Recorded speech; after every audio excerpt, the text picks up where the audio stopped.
Here we are. Villainous Wednesday. This week, Ursula.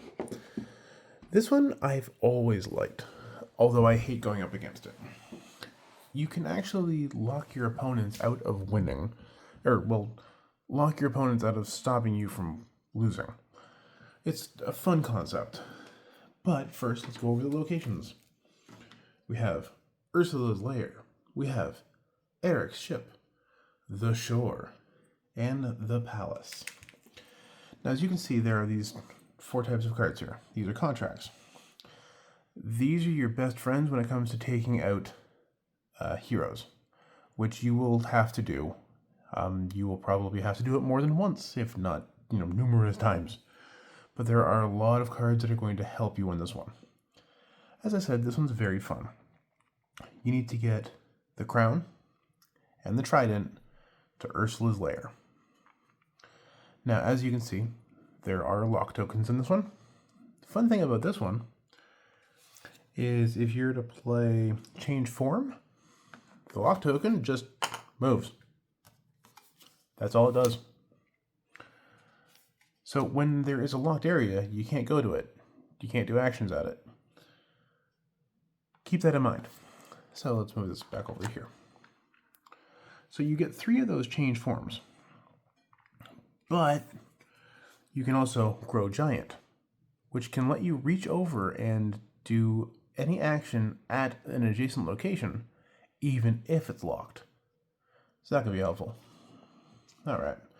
So here we are, we're playing and everything's going well. Now these have to be in your hand. They can't just sit and play. What they do is they attach themselves to a hero, and then when that hero moves to the location specified, I have these at the locations that they're for, it defeats the hero. So, let's say we're playing away, and I get the crown. So I'm going to put that at Ursula's lair, because it has to be there for the game to win. And I'm also going to play the trident.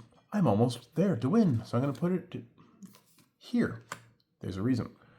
If you read that, when the trident goes into play, you have to find King Triton.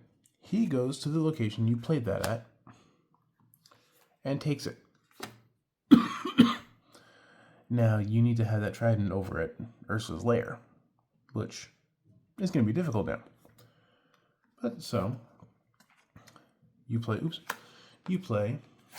the Ursula's lair contract, and you put it on him. Seems like everything's going to be fine, isn't it? Now, there is a move hero icon, which you would need. Or, you can have Flotsam or Jetsam sitting in play with you. Now, if you go over here and activate, you can activate Flotsam ability, which moves a hero from his location to an adjacent one. So, you move him over to Ursula's lair. Move him over to Ursula's lair. That destroys him. Uses up the contract, and you get the trident. Now, while you're at this location, I could not find anything that says that you cannot play a change form to lock it down while you're there. And then you just have to wait for the next turn to end. Now, if this is still unlocked, your opponents can fate you. One of which being Ariel.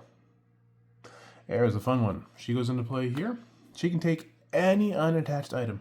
So she could take the trident, and now you have to deal with that.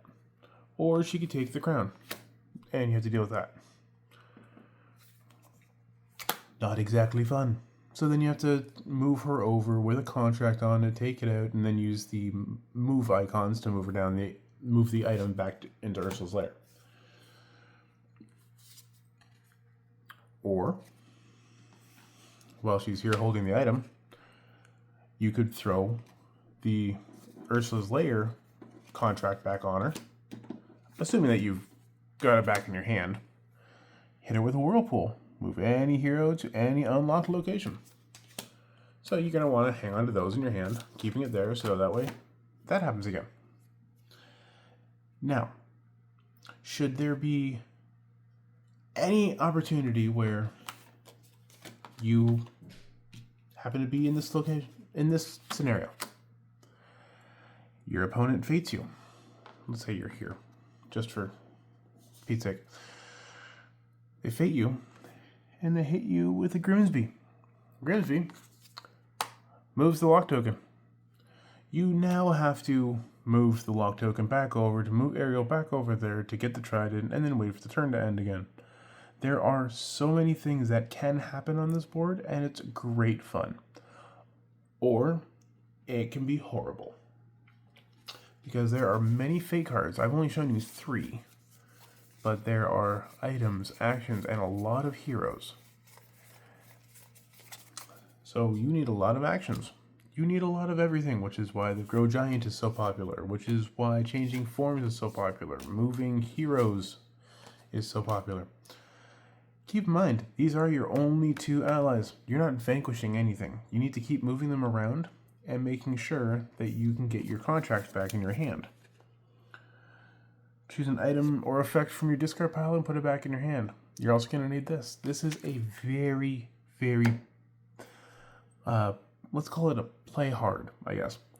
You want to constantly be using up all your cards, not just discarding them like in the last 4, where you just need to find a certain card to do anything. But yeah, so with this unlocked, you move the crown over there, then you use the change form to lock it down. If you're only up against 1 person, you have just successfully won. If you're up against 2 people, there is a chance that, they could fate you twice, and an item could be moved and the area unlocked. And the third thing would be, if you are up against more than 1 person, this is the first time that I'm going to mention this in these videos, but there's a fate token. Now, the idea behind the fate token is if you get fated, you hang on to that until the start of your next turn. That way you cannot be fated again. It makes it more fair. But it also makes it more fun to not have it available. So have fun with this, and we'll see you guys next week with the last of the original box. We will be bringing out Jafar so we can talk about all of his different things you have to do. It's also a fun board, but this one's a lot more fun, a lot more in-depth, but definitely not one of my favorites. We'll get to that one soon. Anyways, see you guys tonight with the Advent calendar.